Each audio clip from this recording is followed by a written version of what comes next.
England, 1818. At 34 years of age, Margaret Davies had become expert at disappearing in crowded rooms.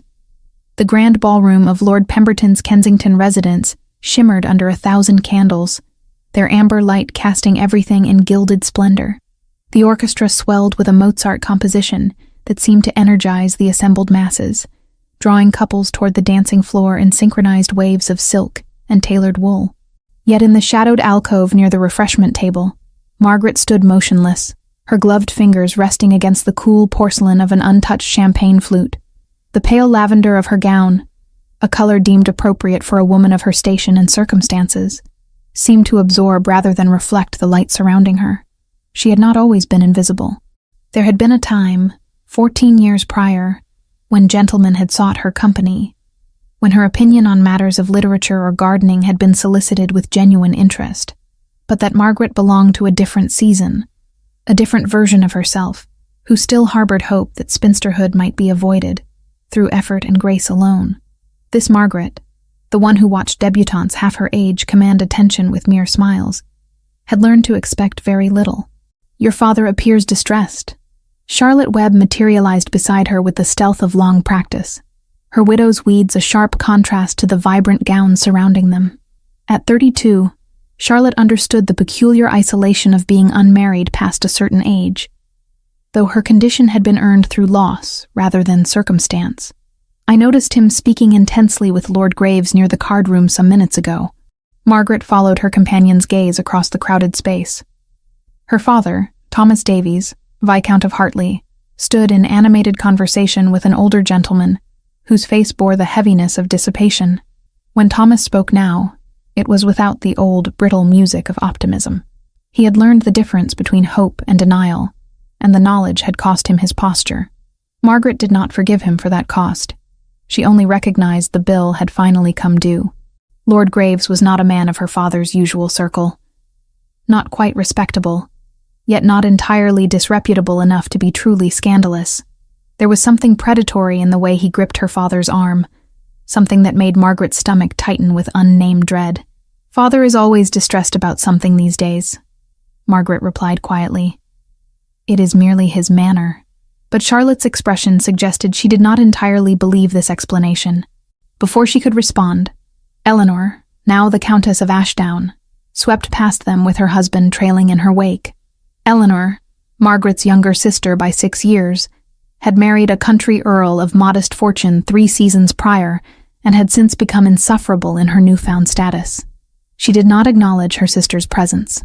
Instead, she tilted her chin slightly upward, a gesture that spoke volumes about what she thought of Margaret's continued unmarried state. Margaret had long ceased to take offense at such slights. Across the ballroom, from his position near the marble fireplace, Charles Ashworth, Duke of Ravensford, observed the scene with the analytical detachment of a man accustomed to surveying his world from considerable height. His gray eyes tracked the invisible woman in lavender as she stood apart from the festive throng, a solitary figure amid a sea of animation. There was something in her stillness that commanded his attention, not the desperate quietude of someone wishing to hide, but rather the composed resignation of someone who had already accepted her place at the periphery.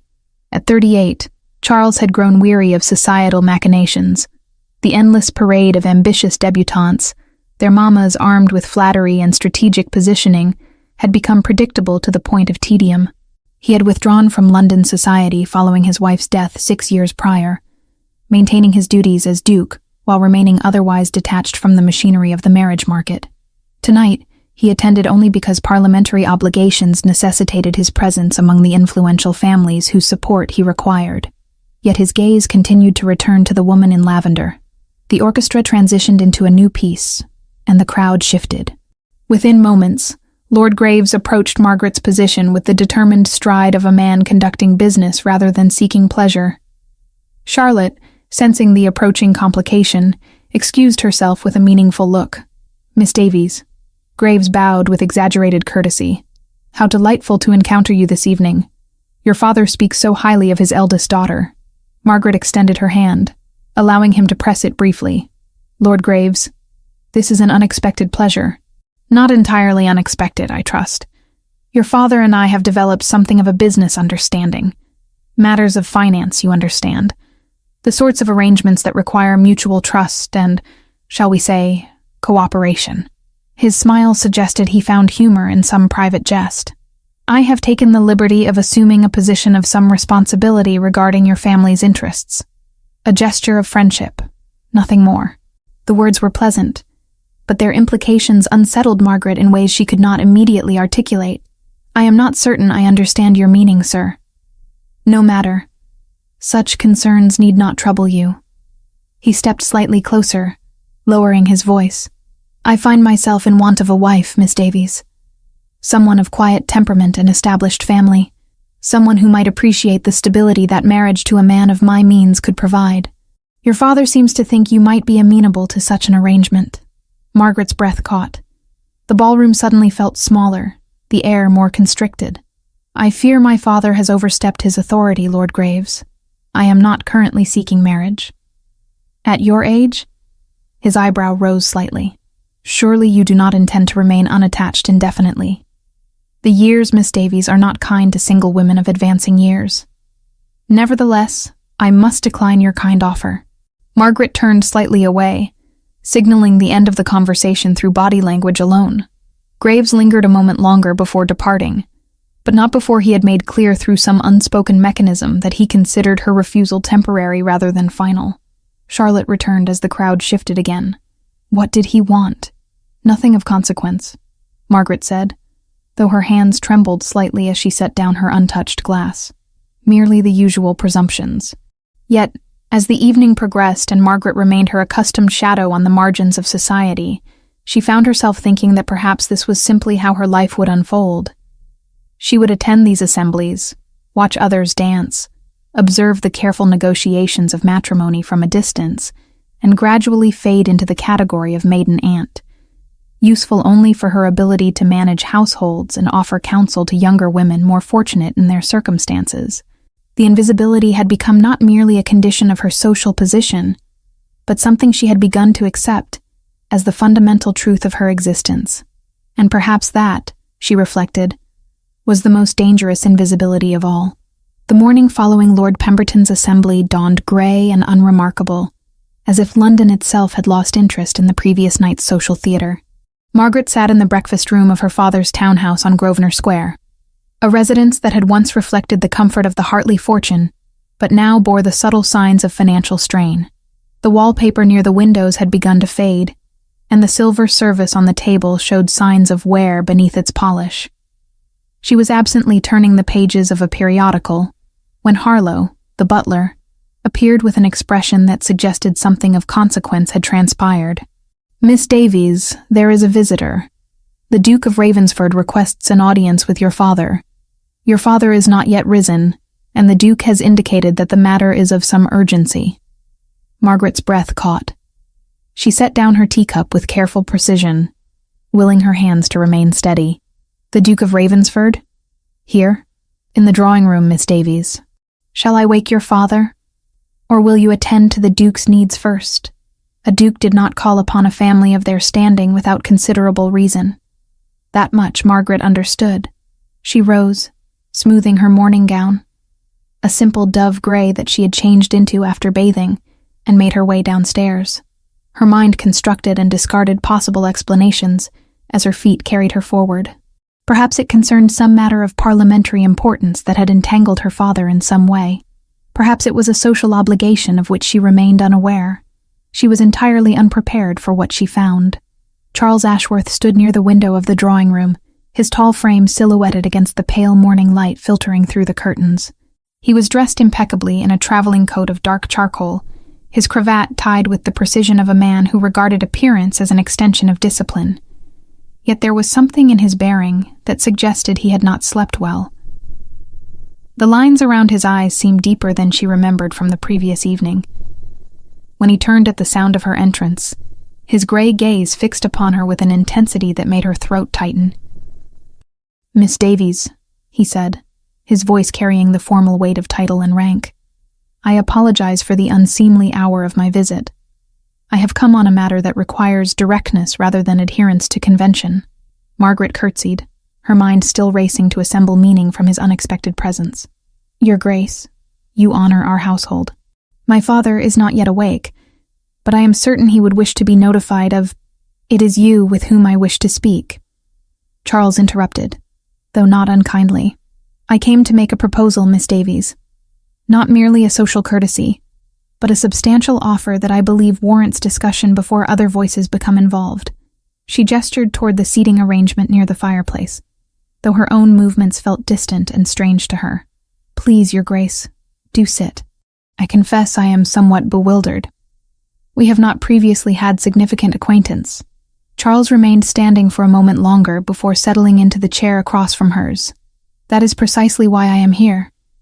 Last evening, observing you in the ballroom, I came to a realization that has occupied my thoughts throughout the night. I require a wife, Miss Davies. Not in the manner that society typically demands such things, but as a genuine necessity for my circumstances. A wife, Margaret repeated, as if speaking the words might render them comprehensible. Your Grace, surely there are countless women of superior connection who would be better suited. That is where you are mistaken, he said, leaning forward slightly.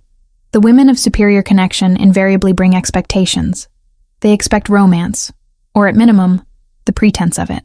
They expect a husband devoted primarily to their happiness and advancement. I have neither the inclination nor, if I am to be entirely honest, the capacity to provide such things. He paused, studying her face as if searching for some specific reaction. You, however, do not appear to harbor such expectations. There is a quality to your resignation that suggests you have already made peace with certain realities of your circumstances. Margaret felt heat rise into her cheeks, though whether from shame or anger she could not immediately determine. You are proposing marriage based upon my apparent lack of hope, Your Grace? That is perhaps the most insulting proposal I have ever received, and I say this having received very few proposals at all. A shadow of something, perhaps amusement, perhaps recognition, crossed his features. I phrase it poorly. Allow me to attempt again. I have withdrawn from society following a considerable personal loss. This withdrawal has created certain difficulties in my political endeavors. A suitable marriage would demonstrate that I have moved beyond my isolation and am engaged with the world in the manner expected of my position. However, I have no wish to marry a woman who will demand constant attention or emotional performance. I have observed you to be capable, dignified, and independent in your manner. Those qualities appeal to me far more than the conventional beauty and status that typically attracts men of my station. Margaret rose from her chair and moved toward the window, needing distance between herself and the magnetic pull of his gaze. You propose a business arrangement, then? Marriage as contractual obligation rather than partnership. Precisely, Charles replied. I would provide security for your family, elevation of your social standing, and the independence that comes with being a duchess. In exchange, you would fulfill the visible duties required of that position. There would be no expectation of romantic attachment. We would maintain separate chambers if you wished. The arrangement would be entirely as you required it to be. She turned to face him, and for a moment she simply looked at him, truly examined him, in a way she had not done the previous evening. There was exhaustion in his face, yes, but also a kind of desperate practicality. This was not a man swept up in sudden passion or social convention. This was a man presenting a transaction as clearly as he would present a business contract to his solicitor. My father, Margaret said quietly, would accept such an offer immediately, regardless of my wishes.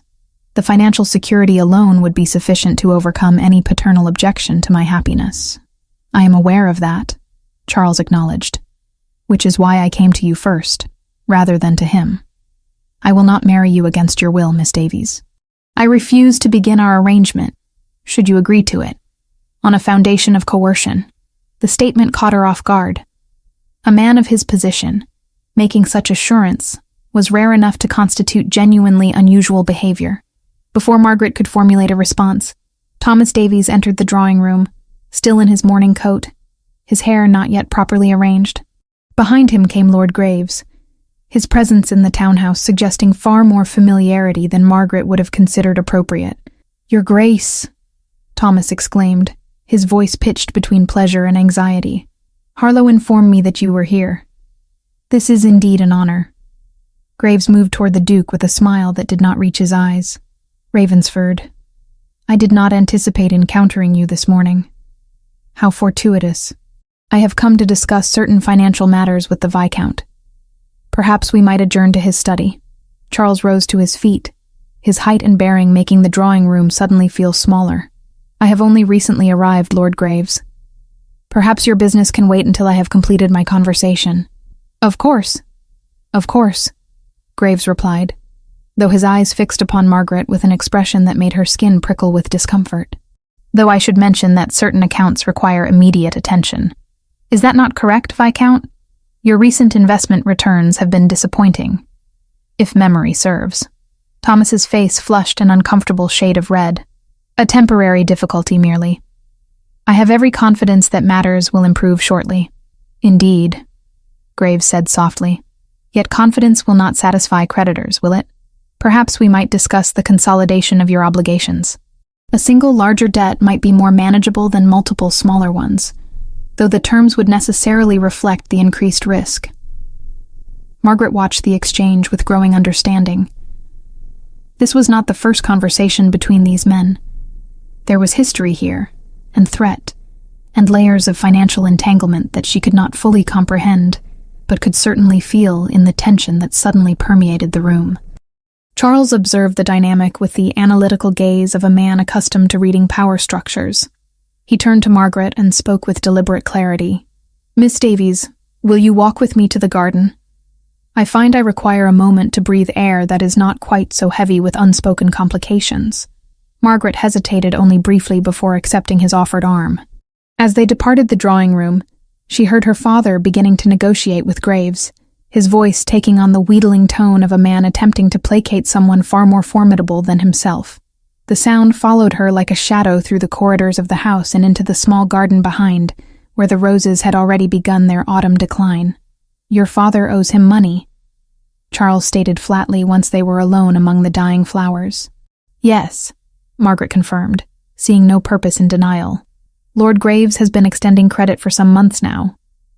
I have attempted to manage the household accounts more carefully, but my father's judgment regarding investments remains questionable. Charles turned to face her directly. This is precisely why I made my proposal, Miss Davies, because I observe a woman trapped by circumstances largely beyond her control, managing decline with dignity and asking for nothing. That represents value to me far more than youth or conventional beauty ever could. Margaret studied him in the pale morning light, trying to reconcile the coldly practical proposition with what she now perceived in his expression. Something that resembled, if not quite affection, then perhaps genuine respect. If I refuse you, she said slowly, Lord Graves will consolidate my father's debts and likely demand some form of recompense, possibly through forced marriage to myself, given that my father appears to have implied my availability. Yes, Charles agreed. That is the logical progression of events. Then I have not truly refused you at all, have I? Margaret's voice held a note of bitter irony. I have merely traded one form of obligation for another. You have the choice, Charles insisted, which you would not have with Graves. I will not force your hand through threats or financial coercion. However, I will not pretend that your circumstances are not dire. That would be dishonest, and I suspect you have encountered sufficient dishonesty in your life.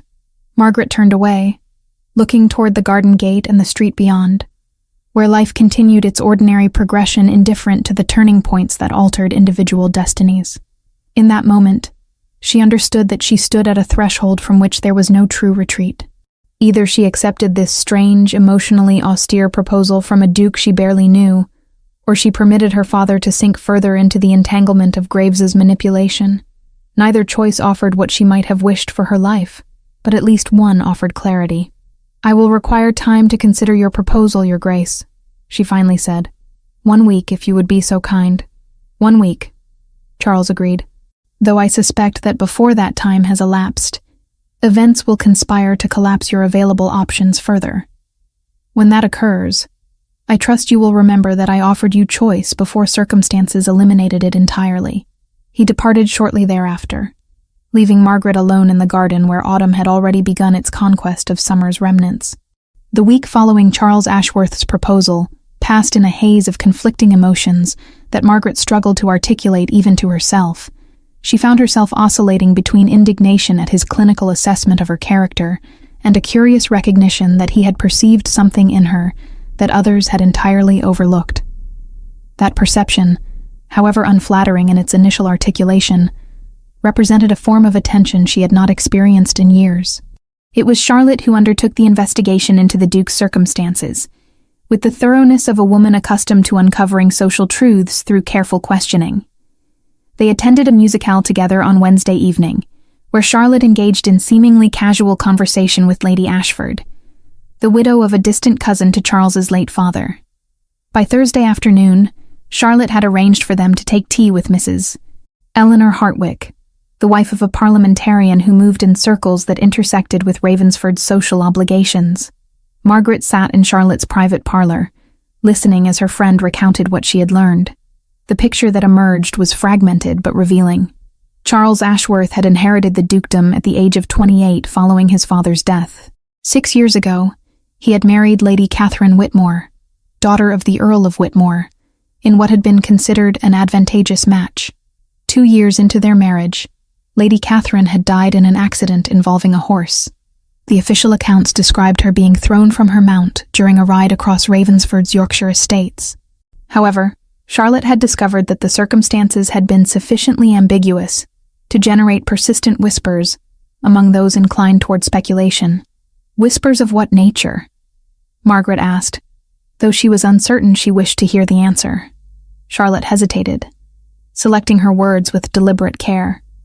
Some suggest that the accident was not entirely accidental, that Lady Catherine may have been attempting to attract his attention through some dramatic action that ended in tragedy. Others insist the entire matter was simply an unfortunate collision of circumstance. The truth appears to have been buried with her, and he has not remarried in 6 years, Margaret observed quietly. Precisely. He has withdrawn almost entirely from society. His attendance at social functions has been virtually non-existent.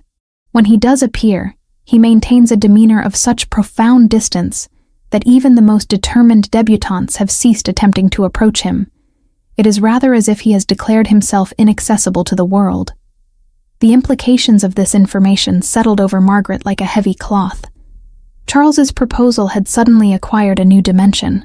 His claim that he required a woman who harbored no illusions about romance had transformed from coldness into something approaching protective isolation. He was not rejecting the possibility of genuine connection so much as building walls against the possibility of being the cause of another person's destruction. The letter arrived on Friday morning, delivered by a footman in Ravensford's livery. It was brief, written in the bold script Margaret had come to recognize. Charles requested the honor of a private audience with her on Saturday afternoon. He would call at 2:30, should she find this time agreeable. There was no mention of his previous proposal, no indication of what the purpose of this conversation might be. Margaret dressed with unusual care for the appointment, selecting a gown of pale green muslin that offered neither the severity of gray nor the presumption of attempting to appear attractive.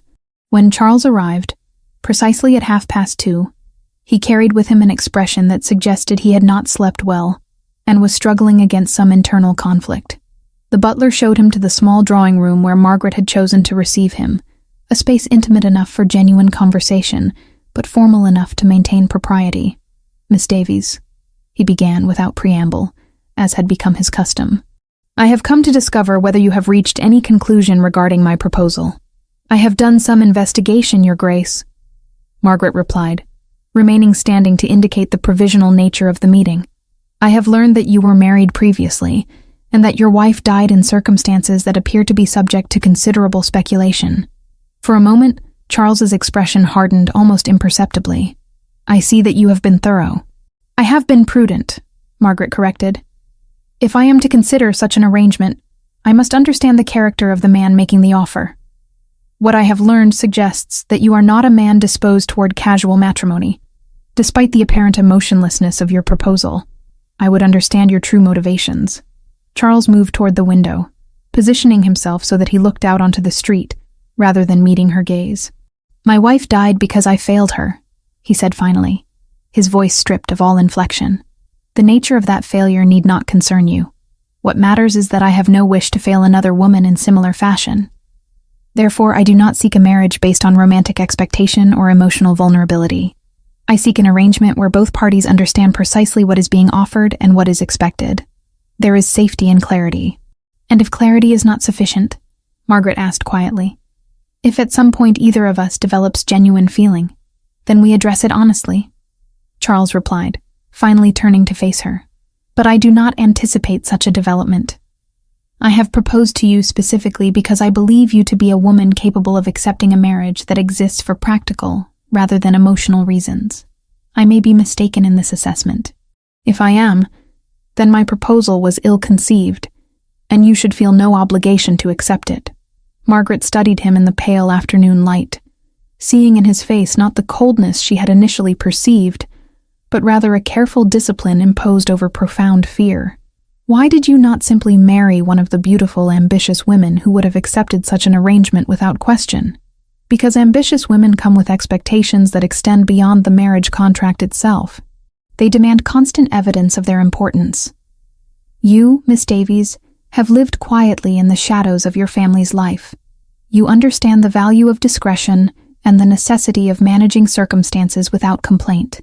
Those qualities have nothing to do with your appearance or your age and everything to do with your character." Before Margaret could formulate a response, a maid appeared with a letter for her on a silver tray. The seal bore the mark of Lord Graves's crest. Margaret opened it with trembling fingers and found a brief message informing her father that all outstanding debts had been consolidated into a single account, bearing substantially higher interest. Payment was to be negotiated in person, at Graves's residence, at Graves's earliest convenience. The implications were immediately apparent. Graves had moved from extending individual small credits to consolidating all obligations into a single debt held entirely in his hands. Thomas Davies was no longer a man with multiple creditors, but a man who belonged to Lord Graves entirely. Charles had moved to read the letter over her shoulder. "This changes nothing of my proposal, Miss Davies. In fact, it strengthens my argument for acceptance. Your father is now entirely within Graves's power. I can free him from that entanglement without requiring anything from you in exchange. That is not a business arrangement. It is an act of conscience." Margaret looked at the Duke, understanding finally that his proposal had never been the cold transaction she had initially perceived it to be. "You ask me to accept a marriage of convenience, while the woman I will become as your wife knows that you acted primarily from a sense of obligation toward my family circumstances. I ask you to accept a marriage where both parties are honest about their limitations and their reasons." Charles corrected. "I cannot offer you love, Miss Davies. I suspect I am incapable of it. But I can offer you security, dignity, and a position from which you will never again be invisible. Whether that is sufficient is entirely for you to determine." Margaret crossed to the window and looked out at the street below, watching the ordinary flow of London life continue indifferent to the turning points occurring within these walls. The letter from Graves burned like a coal in her consciousness. In that moment, she understood that Charles had offered her something genuine. Not love, perhaps, but genuine respect and genuine recognition of her value.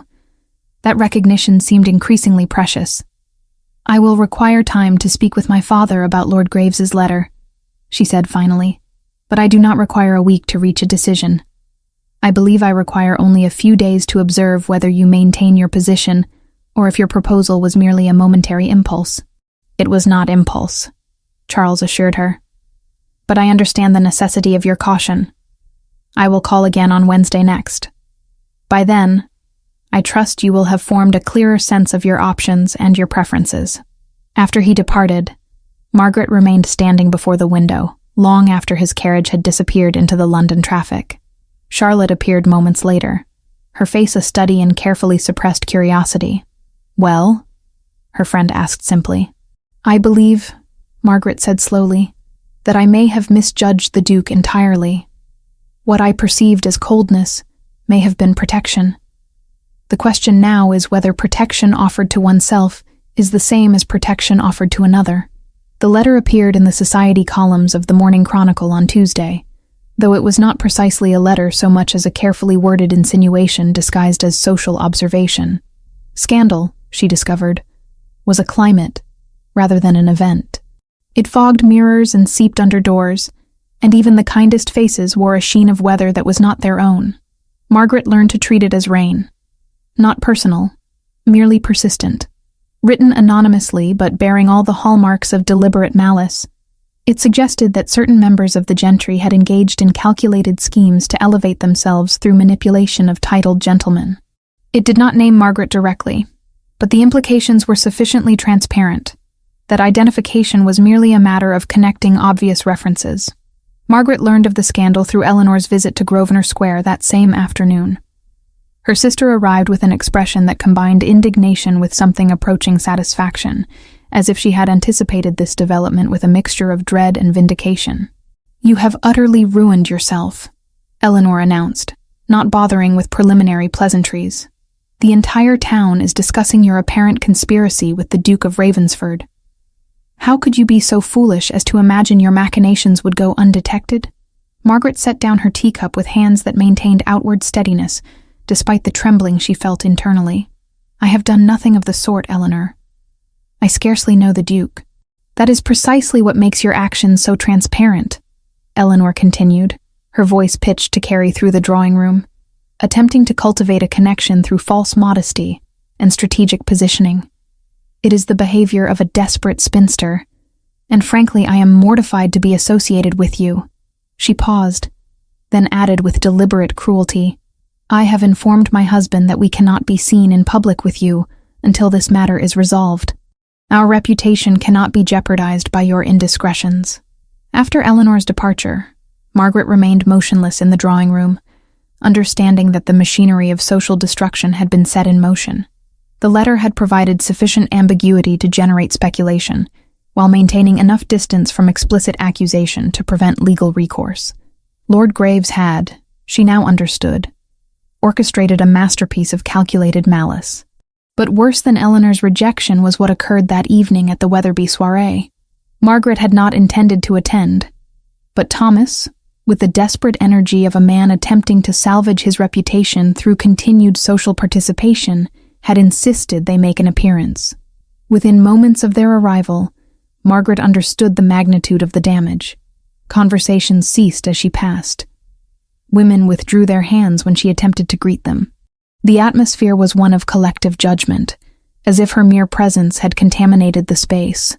Thomas had disappeared almost immediately upon their entrance, and Margaret found herself standing virtually alone at the periphery of the gathering. Even Charlotte, who had always offered steadfast support, was notably absent. The evening stretched before her with the quality of a nightmare, endless, inescapable, defined by the tangible weight of societal rejection. It was during this extended torment that Thomas reappeared, moving toward Margaret with an expression that combined desperation with something approaching cowardice.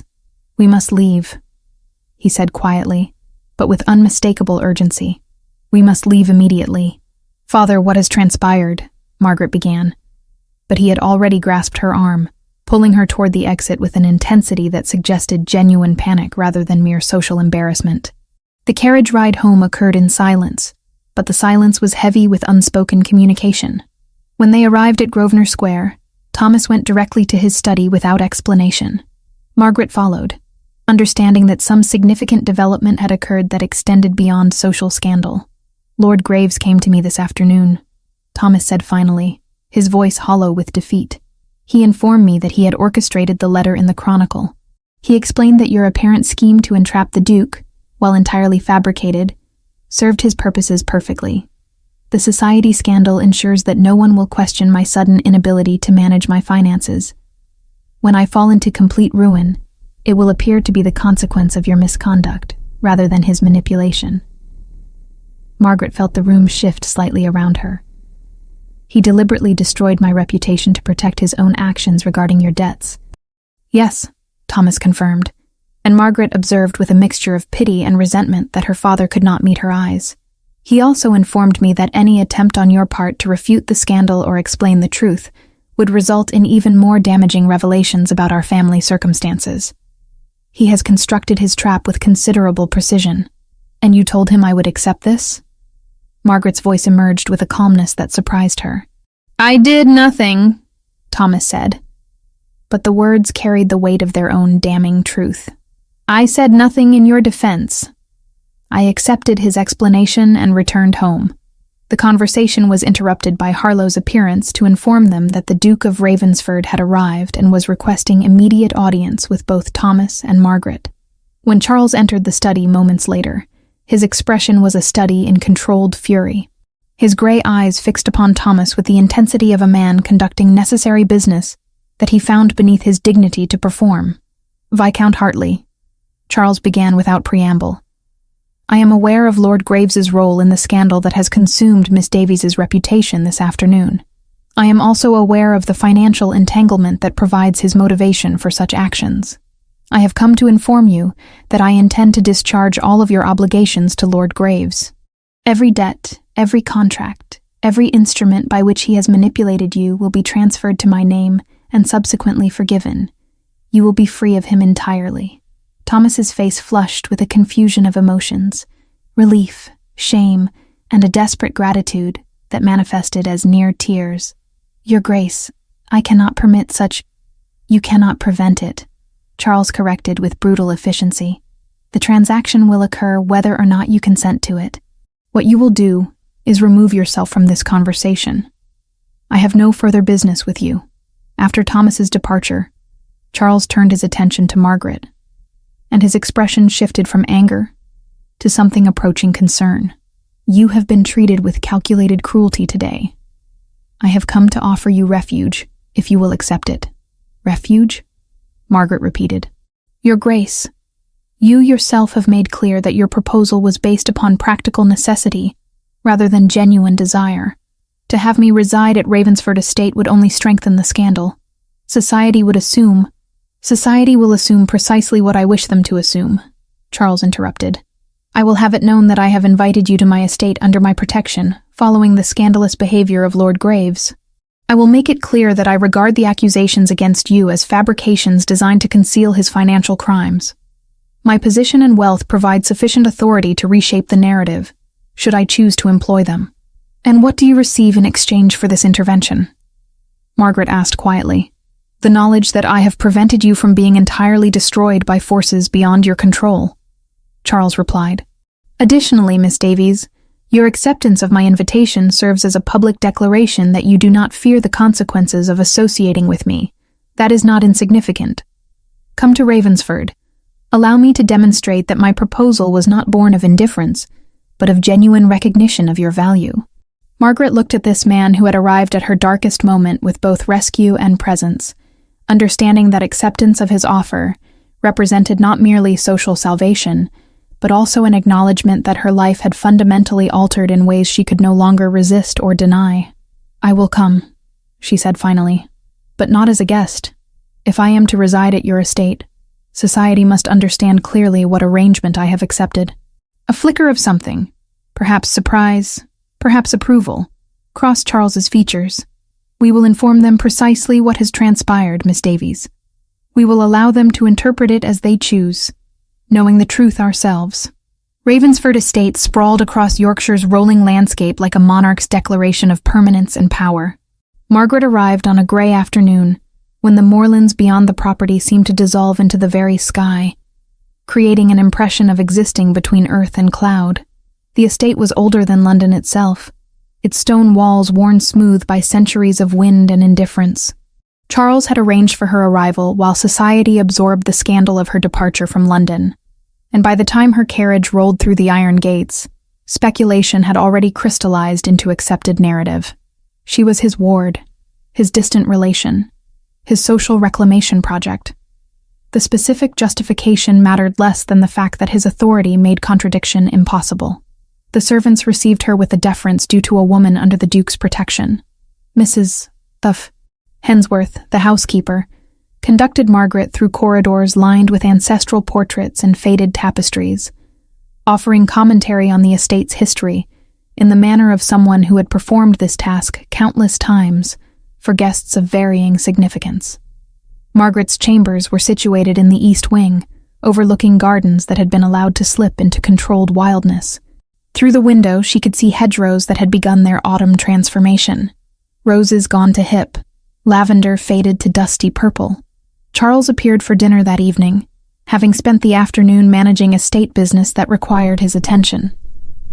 Across the formal dining table with its excessive candlelight and careful spacing, Margaret observed him more closely than propriety typically allowed. There were lines around his eyes that suggested habitual tension, and his hands, strong, precise, moved through the ritual of dinner with the efficiency of long practice. When he spoke, it was to discuss practical matters: her comfort, the arrangement of her days, the libraries she might wish to access. There was no reference to the scandal, no acknowledgement of the magnitude of her displacement. It was 3 days into her residence that the genuine shift occurred. Charles found Margaret in the conservatory, where she had retreated with a book that she was not truly reading. The glass structures maintained its warmth despite autumn's advance, and potted plants in various states of cultivation lined the shelves. When Charles entered, there was about him a quality of suppressed turbulence, as if he had been struggling against some internal decision and had finally surrendered to it. "You should know the truth about my wife," he said without preamble, abandoning the courtesies that had defined their interactions since her arrival. Not the sanitized version that society accepts, but what actually occurred. Margaret set down her book, uncertain whether to encourage or discourage this revelation. "Your Grace, you need not.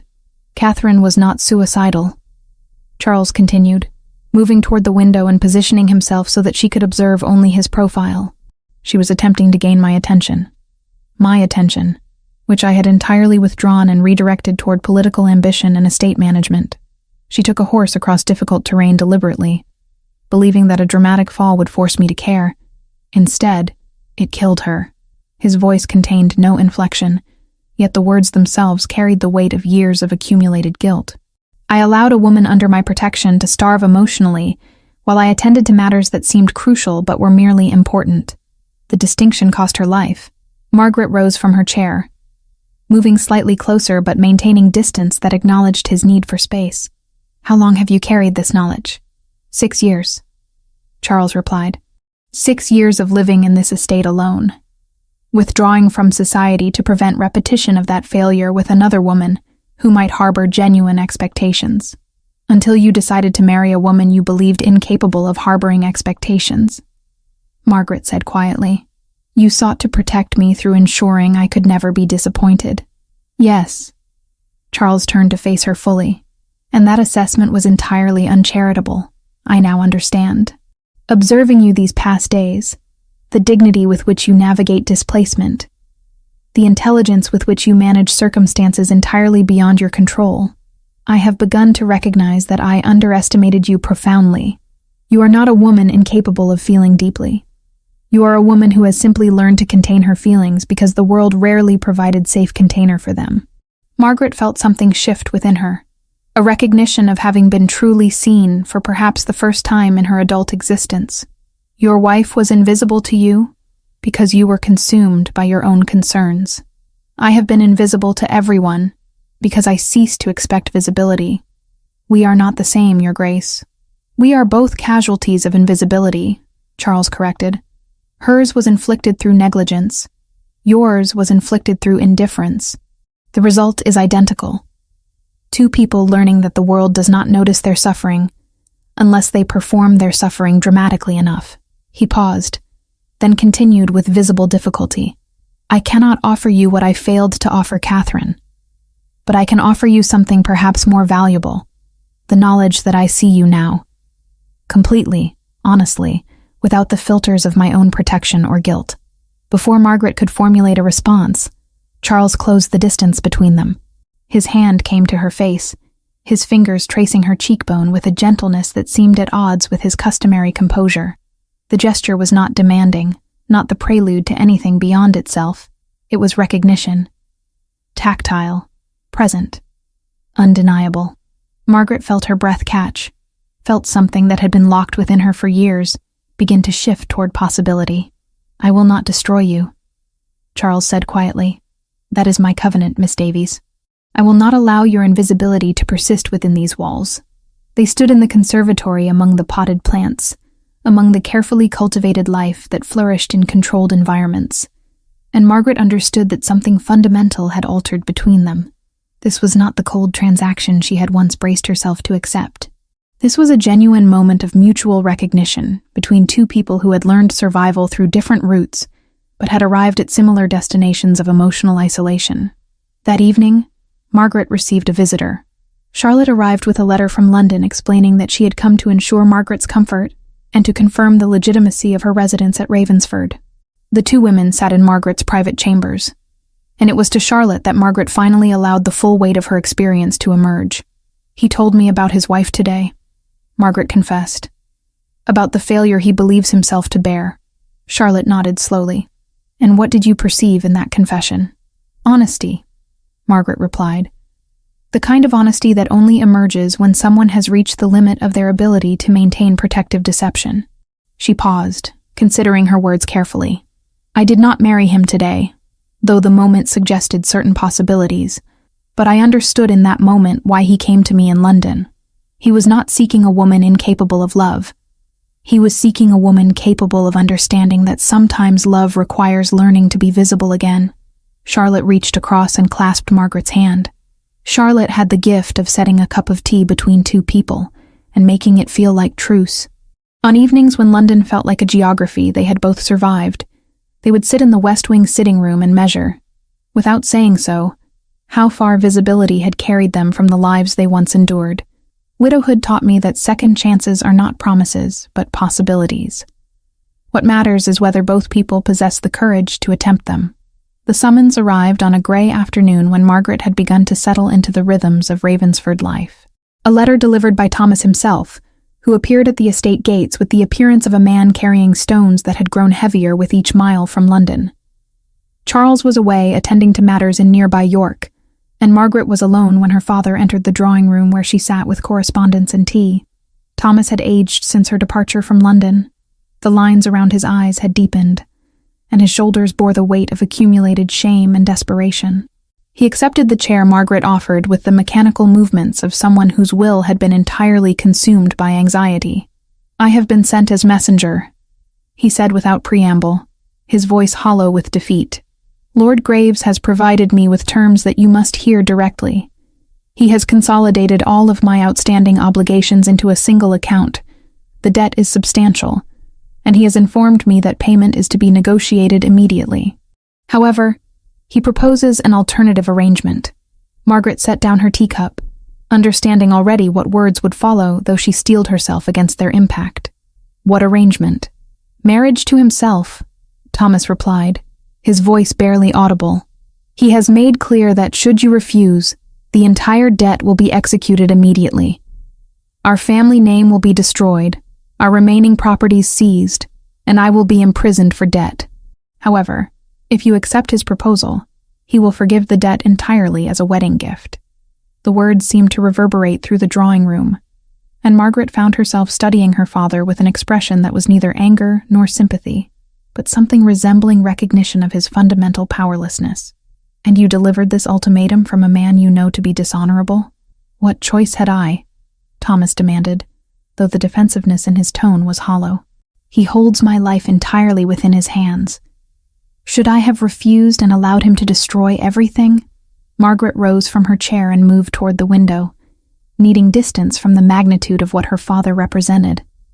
The desperate male authority that had shaped her life, that had taught her invisibility as survival, that now found itself utterly powerless against forces far more ruthless than its own inadequacy. "When did he provide you with this ultimatum?" 3 days ago. I attempted to resist, to negotiate, but he was emphatic. "You are to respond within the week, or consequences commence immediately." Before Margaret could formulate a response, Charles entered the drawing room. His presence transformed the atmosphere entirely. There was about him a quality of barely contained fury, though his expression remained composed with the precision of a man trained to conceal volcanic emotion beneath aristocratic restraint. "Viscount Hartley," Charles said, his tone carrying the weight of titles and authority. "I trust you have not come bearing good news, given the pallor of your complexion." Thomas rose, attempting to gather dignity that had largely abandoned him. "Your Grace, I have merely fulfilled an obligation to inform my daughter of circumstances that require her decision. You have played the role of messenger for a man who manufactured scandal to conceal his criminal financial manipulation," Charles corrected with brutal clarity. "I am aware of every detail concerning Lord Graves. My investigators have been thorough. His consolidation of your debts represents nothing more than a power play, an attempt to coerce Miss Davies into marriage by threatening her father's reputation and freedom." Margaret watched as her father's face crumpled slightly, understanding that Charles possessed knowledge that extended beyond what Graves had revealed. "Your Grace, you will remove yourself from this conversation," Charles said, not unkindly but with absolute authority.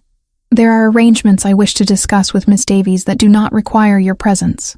After Thomas's departure, conducted from the drawing room by servants who had appeared at Charles's subtle gesture, a heavy silence settled between Margaret and the Duke. He moved toward the fireplace, his movements controlled despite the tension evident in his jaw and the line of his shoulders. "I have spent the past week investigating Lord Graves comprehensively," Charles said finally. "His debts are not confined to your father.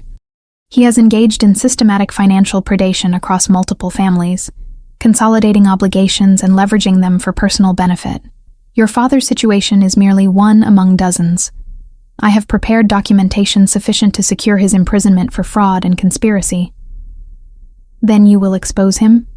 Margaret asked, though she suspected the answer already. "I will do more than that," Charles replied. "I will assume every debt Lord Graves currently holds. I will pay your father's obligations in full, and I will ensure that Graves has no remaining leverage with which to threaten or manipulate anyone." He turned to face her directly. "This is not contingent upon your acceptance of marriage, Miss Davies. Your father will be freed from his entanglement, regardless of your personal decision regarding his ultimatum." Margaret felt something unlock within her chest, a possibility that had seemed foreclosed suddenly opening into genuine choice. "Why would you do this without condition?" "Because I refuse to permit you to be married under duress," Charles said simply. "Because I have reached the limit of my tolerance for men who exploit vulnerable circumstances for personal advantage. Because you deserve to make decisions based upon genuine preference rather than coercion." He paused, moving closer, his gray eyes fixed upon her with unmistakable intensity. "And because if you choose to marry me now, that choice will be entirely your own, untainted by any obligation or gratitude toward my father."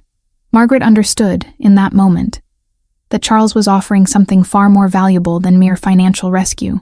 He was offering freedom, genuine, unconditional freedom, to accept or refuse him based solely upon her own determination. The realization was almost overwhelming in its magnitude. "I choose you," she said quietly. "Not because you have rescued me, but because you offered me the possibility of rescue before acting upon it. Not because you are powerful, but because you have chosen to use that power without demanding gratitude in exchange." That evening, for the first time since her arrival at Ravensford, Margaret and Charles crossed the threshold of the connecting chambers that had remained closed since her residence began. She learned the house by its sounds first. The kettles in the east wing sighed a minute earlier than the bells. The gardener's barrows ticked on a loose flagstone outside the library door. The nursery, long shut, exhaled a different dust when she opened its windows. Ravensford did not resist her. It simply waited to see if she meant to stay. Their union was tender and complete, marked less by passion than by profound recognition. Two people learning that vulnerability need not equal destruction when encountered with genuine care. Eleanor's letter arrived the following week, composed in terms of false apology and transparent self-interest. Margaret responded with courtesy so cool it bordered on indifference, making clear that reconciliation, if it were to occur at all, would require far more than written expressions of regret. Thomas remained at Ravensford for several additional days before returning to London, his relationship with Margaret forever altered by the magnitude of his failure to protect her. The wedding of Charles Ashworth, Duke of Ravensford, to Margaret Davies, was executed with the precision that defined his character, grand enough to silence social speculation, intimate enough to suggest genuine feeling rather than performance. The ceremony took place at St. George's in Hanover Square, on a morning when London seemed collectively to hold its breath. The church filled with members of Parliament, landed gentry, and the wives of influential men, all observing what would become the season's most discussed union. Margaret descended from the carriage in a gown of cream silk, adorned with subtle pearl embroidery, her blonde hair arranged with the elegance that had become her signature. There was nothing excessive in her appearance, yet the restraint itself conveyed authority. She was not attempting to captivate through spectacle, but through the simple fact of her presence. Charlotte walked beside her, having assumed the role of family representative when Eleanor declined to do so, though her refusal had been delivered with sufficient coldness to suggest her true feelings regarding Margaret's elevation. Thomas stood within the church, having accepted Margaret's invitation with an emotional gratitude that bordered on desperation. He had arrived at Ravensford the previous evening, offering apologies that Margaret received with the courtesy of one who had moved beyond the need for them. Their relationship had been irrevocably altered by the magnitude of his failure, and while reconciliation was possible, the innocent trust of filial affection could not be restored. Yet he was present, and that presence represented something. Not forgiveness, but acknowledgement that blood remained blood despite profound disappointment. Charles waited at the altar with the stillness of a man who had made peace with his own transformation. He was dressed in formal morning coat with subtle perfection, his gray eyes following Margaret's progression toward him with an intensity that seemed to communicate across the vast space of the church. When she reached him and placed her hand in his, the gesture carried the weight of genuine choice rather than social obligation. The vicar conducted the ceremony with the solemnity appropriate to a ducal marriage, and as Margaret and Charles exchanged vows, the assembled society observed a striking phenomenon. The woman who had been objects of pity merely weeks prior was now radiating an authority that had nothing to do with her new title, and everything to do with the profound transformation visible in her bearing. She was no longer invisible. She had become undeniable. Eleanor sat rigidly in the pews, her face composed into an expression of appropriate pleasure that barely concealed her mortification. When the ceremony concluded and the wedding party processed from the church, she found herself positioned to greet the newly married couple at the reception. The moment was excruciating. Eleanor was forced to curtsy to her sister and offer congratulations while being acutely aware that the social hierarchy that had previously privileged her over Margaret had been entirely inverted. Margaret's response was perfectly civil, perfectly distant, suggesting that Eleanor had become someone she encountered rather than someone to whom she was genuinely related. The reception proceeded with the lavishness expected of a ducal marriage, held in a grand London townhouse that Charles had arranged to hire for the occasion. Champagne flowed, orchestral music filled the rooms, and society's most influential members circulated through corridors lined with seasonal flowers. It was during this celebration that Lord Graves appeared. He arrived uninvited, his entrance creating a subtle disturbance in the assembled gathering. Graves moved through the crowd with the confidence of a man who believed his position remained secure, his presence suggesting that he anticipated either forgiveness or at minimum the maintenance of social silence regarding his actions. He approached Charles with a smile that did not reach his eyes. "Your Grace, a magnificent celebration. Allow me to offer my congratulations on your marriage to Miss Davies. A surprising choice, but I am certain you have your reasons." Charles regarded him with an expression of such profound disdain that it seemed to physically repel the other man. When he spoke, his voice carried the weight of ducal authority deployed without mercy. "Lord Graves, you are not welcome at this gathering. Your presence here suggests a remarkable lack of understanding regarding the consequences of your actions. I have spent the past weeks ensuring that every financial transaction you have executed through fraud and coercion has been documented and reported to the appropriate authorities. You are to be arrested within the week on charges of conspiracy and financial manipulation. This gathering is not an appropriate venue for your continued freedom, so I suggest you depart immediately before I have you removed by force." The transformation in Graves's expression was immediate and complete. The false confidence crumbled, leaving behind only fear and the desperate calculation of a man attempting to determine if escape remained possible. He retreated from Charles's presence with as much dignity as he could muster, which was considerably less than he had arrived with. Society observed this exchange with the quality of collective understanding that characterizes aristocratic gatherings. By nightfall, the story would have circulated through London drawing rooms with sufficient elaboration to render Graves's social position entirely untenable. As evening descended and the reception concluded, Charles led Margaret away from the gathering toward the townhouse chambers that had been prepared for their first night. The room was decorated with restraint. No excessive floral arrangements, no theatrical displays of passion. Instead, there was simply the carefully tended space of two people who had chosen each other consciously and completely. "I wish to tell you something," Charles said once they were alone, his voice carrying the vulnerability he had learned to permit in her presence. "I have observed you since the moment you stood invisible in Lord Pemberton's ballroom. I did not recognize you at first because the world had trained me to look past women who refused to demand attention. But I saw you. And from that moment, I knew that whatever pretense I constructed regarding my proposal would eventually crumble before the truth of what I actually desired. You, precisely as you are." Margaret moved toward him, her hand coming to rest against his chest, where she could feel his heartbeat beneath formal layers of clothing. "When you renewed your proposal after I refused you, I understood that you were capable of existing outside the rigid structures that have defined your life. I loved that version of you, the one willing to be rejected and to return anyway. I have loved every version of you since." They stood together in the candlelit room, and the transformation that had begun in Margaret's invisibility reached its completion. She was no longer the overlooked daughter, the invisible woman at the margins of society. She was the Duchess of Ravensford, chosen by the most powerful man in England, not despite her ordinariness, but because of her capacity to recognize authenticity beneath the surface of social performance. Charlotte sent a letter the following morning, her words carefully constructed to convey profound satisfaction at the reversal of circumstances that had seemed so dire merely months prior. Thomas wrote requesting permission to visit Ravensford, an invitation that Margaret granted with the understanding that reconciliation would occur gradually and would never fully erase what had transpired between them.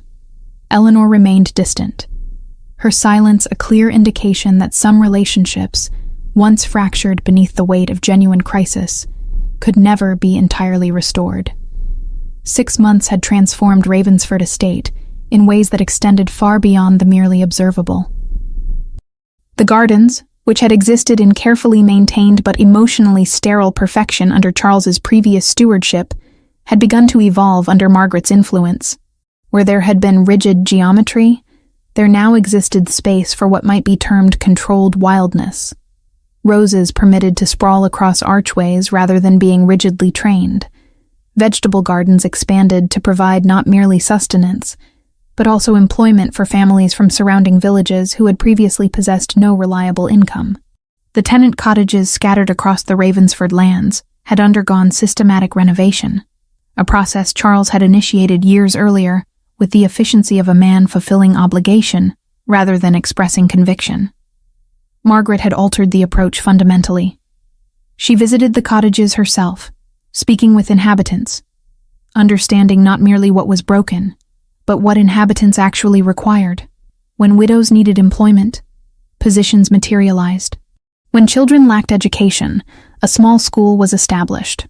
The changes were pragmatic rather than sentimental, but they carried a quality of genuine care that transformed them into something approaching generosity.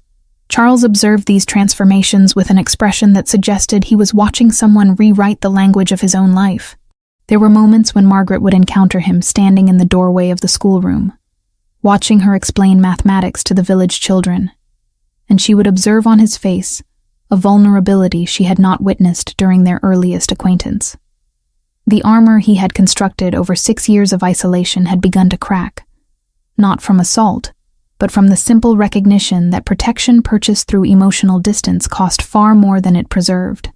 "I am pregnant," Margaret announced one evening, as they sat together in the small drawing room that had become their favored retreat.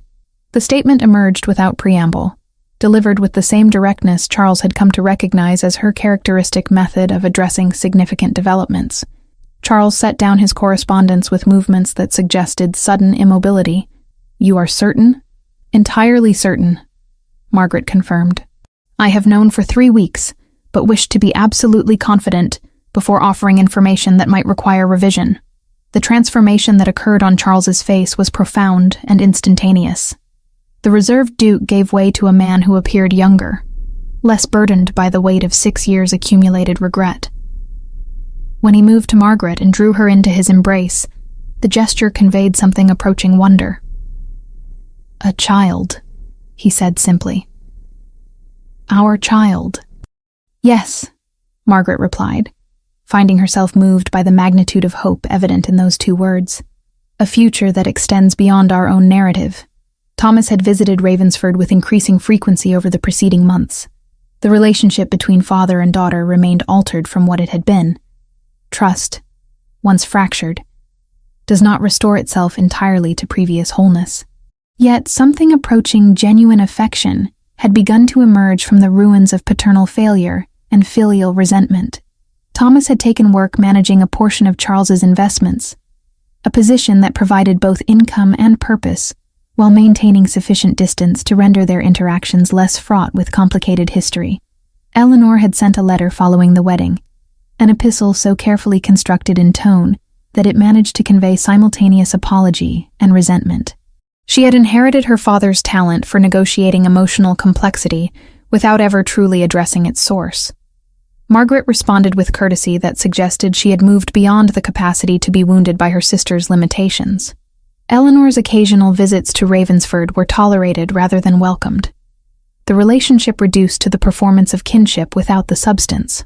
Charlotte had become something approaching a permanent fixture within Ravensford's life. She maintained chambers in the West Wing, having gradually transitioned from guest to family member.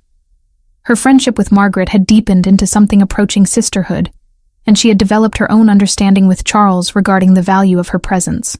Widowhood, she had once explained, could be isolating, but within Ravensford's walls, she had discovered purpose and genuine connection. It was in the garden, where the transformations found their truest expression. On an afternoon when autumn had already begun its conquest of summer's final remnants, Margaret and Charles stood among the roses that had been permitted to achieve their full, ungoverned beauty. The location was deliberately chosen. It paralleled precisely the space where Charles had first revealed his guilt regarding Catherine, where Margaret had first understood the human cost of his isolation. "I have been reflecting upon our journey," Margaret said, her hand resting against her still flat abdomen. "When we began, I believed myself to have reached the termination of possibility. I understood my life would be defined by invisibility and periphery. You believed yourself defined by failure and incapable of genuine connection. And now?" Charles prompted, his fingers intertwining with hers. "Now I understand that invisibility is not a permanent condition, but rather a choice made by both the world and by oneself. I chose it as survival mechanism. You chose isolation as protection. But neither of us required the world's acknowledgement to become visible. We required only one person to perceive us completely." She paused, looking directly at him. "The tragedy of my previous life was not that I was overlooked. It was that I had internalized society's assessment of my value and had begun to believe it myself." Charles drew her closer, his forehead resting against hers. "Catherine died because I failed to see her. I have spent 6 years fearing repetition of that failure. What I did not understand was that genuine sight requires not perfect performance, but honest presence. You have taught me that distinction." As evening descended and the garden lights began to emerge from the gathering dusk, Margaret reflected upon the improbable journey that had transformed her from overlooked spinster into Duchess, from woman defined by absence into woman defined by her own authentic presence. The transformation had not been born of rescue in the conventional sense. It had been born of 2 people learning to recognize value in each other at the precise moment when both had begun to surrender to invisibility. To those who listened to this account, Margaret would say this: "Invisibility is not determined by age or circumstance or the indifference of society. It is determined by whether even one person in your life perceives you completely, honestly, without requiring you to perform or transform yourself into acceptability. Search not for the world's recognition, but for that single person capable of genuine sight. When you find them, Allow yourself to be seen. Allow yourself to become visible. Not to the masses who will forget you by season's end, but to the person whose recognition redeems everything that came before. That recognition is not love in the romantic sense alone. It is belonging. The knowledge that you are known and valued by someone whose knowing matters more than the world's perpetual amnesia regarding your existence.